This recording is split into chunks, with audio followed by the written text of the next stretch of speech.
नमस्कार. आज सकाळी शेअर मार्केट सुरू झाल्यावर पहिला अर्धा तास तेजी होती. त्यानंतर मात्र घसरण सुरू झाली. शेवटच्या अर्ध्या तासात थोडी रिकव्हरी झालेली आहे. तरीसुद्धा मार्केट बंद होताना सेन्सेक्स हा 288 पॉईंटने घसरून 83,410 वर बंद झालेला आहे. निफ्टी हा 88 पॉईंटने घसरून 25,453 वर बंद झालेला आहे. आजच्या कामकाजामध्ये मेटल इंडेक्स सर्वात जास्त म्हणजे 1.44% वर आहे. BSE consumer durable index 1.22%, BSE telecom index 0.55% वर आहे. BSE मिड कॅप इंडेक्स 0.18% आणि स्मॉल कॅप इंडेक्स 0.20% खाली आहेत.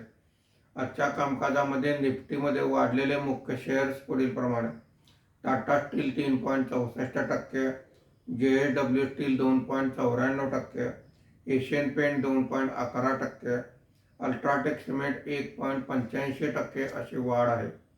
आज निफ्टीमध्ये घसरलेले मुख्य शेअर्स पुढील प्रमाणे: Shriram finance 2.81%, HDFC life insurance 2.49%, IndusInd bank 2.44%, Bajaj Finserv 2.23% अशी घसरण आहे. आज FIIने 1,562 कोटी रुपयांची विक्री केलेली आहे.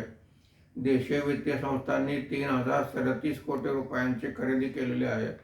आज मार्केट बंद होताना रुपयाच्या दरात 18 पैशाची घसरण झाली असून मार्केट बंद होताना रुपयाचा दर हा 85 रुपये 70 पैसे प्रति डॉलर असा होता.